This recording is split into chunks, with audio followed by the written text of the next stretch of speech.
Queridos hermanos y amigos, celebramos el domingo número 30 del tiempo ordinario y la lectura está tomada de San Mateo capítulo 22 versículos del 34 al 40 y se nos habla sobre cuál es el mandamiento principal de la ley de Dios. El primer mandamiento que Jesús va a citar ante la pregunta que le hace un experto de la ley sobre cuál es el mayor o el principal mandamiento de la ley de Dios va a ser tomado del Deuteronomio capítulo 6, que es una profesión de fe que dice lo siguiente: Escucha, Israel, amarás pues a Yahvé tu Dios con todo tu corazón, con toda tu alma y con todas tus fuerzas. Estas palabras tenían que repetirlas los judíos, los hebreos, 2 veces al día por lo menos. Dice este mismo texto lo siguiente: estas palabras estarán grabadas sobre tu corazón, las inculcarás a tus hijos y hablarás de ellas cuando estés sentado en tu casa y cuando vayas de camino, al acostarte y al levantarte. Esto nos indica la primacía de este mandamiento, que había que grabárselo en la memoria, en el corazón, en la vida. Pero además también nos indica que Dios y sus leyes deben estar presentes en la totalidad de nuestra vida, a cada momento. Es decir, se nos invita a amar a Dios sobre todas las cosas. Este mandamiento de la ley de Dios nos sitúa en el centro de nuestra fe, porque si no hacemos caso a este mandamiento, pudiéramos caer en el peligro o en el riesgo de pasar de una vida religiosa a simplemente un comportamiento estrictamente ético. Es decir, estaríamos secularizando la religión. Lo que quiere decir que no basta con comportarnos bien y hacer el bien a los hermanos, sino que además tenemos que hacer siempre en nuestra vida referencia a Dios, a través del culto y a través de ese amor que le demostramos en todo momento de nuestra vida, con nuestras obras, con nuestras palabras y con nuestra manera de ser. La fe cristiana ciertamente implica un compromiso con el hermano, pero principalmente con Dios. La razón es nada más y nada menos que Dios ha dado su vida entera por nosotros. Es decir, el Dios de la Biblia, el Dios de Jesús, se ha encarnado a través de María la Virgen, se ha hecho hombre y ha sido capaz de dar su vida para el perdón de nuestros pecados.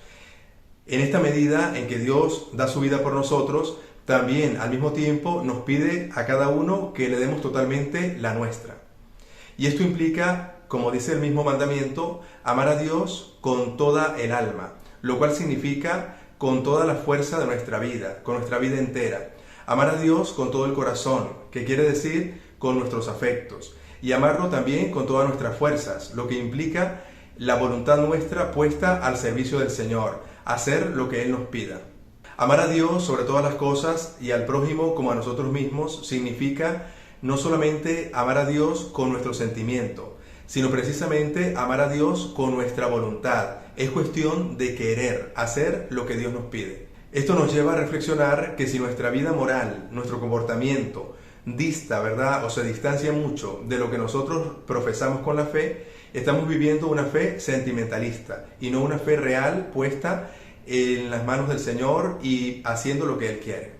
Este primer mandamiento que vamos meditando nos deriva hacia el segundo: amarás a tu prójimo como a ti mismo. Este mandamiento se encuentra en el libro del Levítico. Evidentemente, si oramos al Señor con fe, es decir, si tenemos una fe sólida puesta en Dios, eso nos va a llevar a preocuparnos y a ocuparnos por nuestros prójimos, por nuestros hermanos. En este sentido, el amor a Dios y al prójimo equilibra nuestra vida. Precisamente la persona que se ama excesivamente a sí misma termina autodestruyéndose, porque quien busca el bienestar propio solamente excluyendo a los demás termina siendo infeliz. Estos 2 mandamientos que hoy meditamos son la garantía de la felicidad personal, porque quien ama a Dios verdaderamente puede encontrar el equilibrio para amarse a sí mismo y amar a la vez al prójimo. También pudiéramos decir que estos 2 mandamientos implican una visión del amor a la inversa, en el sentido de que debemos pedirle siempre a Jesús que sane nuestras heridas interiores, ya que ellas van marcando el autoconcepto que tenemos de nosotros mismos y nuestro amor propio. Es decir, que si nosotros sabemos amarnos sanamente a nosotros mismos, tendremos también una gran capacidad para amar mejor a Dios y, por supuesto, mejor al prójimo. Finalmente dice Jesús que de estos mandamientos pende toda la ley y los profetas, lo cual nos quiere decir que la revelación que nos ha dado Jesús a través de la palabra y a través de toda la Sagrada Escritura está resumida en el mandamiento de amor a Dios y al prójimo. Con razón decía un sacerdote amigo mío estas palabras: mi abuela no sabe leer ni escribir, pero se sabe toda la Biblia, porque ama. Es decir, el amor es el resumen de toda la Sagrada Escritura y de toda la revelación. Pidámosle hoy al Señor que nos conceda la gracia de poder vivir plenamente ese don del amor que Él nos ha regalado, y que lo vivamos no solamente desde el sentimiento, sino principalmente desde las obras, sabiendo que implica poner en Dios toda nuestra voluntad y que implica también donar la vida a nuestros hermanos. Que la bendición de Dios Todopoderoso, Padre, Hijo y Espíritu Santo, descienda sobre ustedes y les acompañe siempre.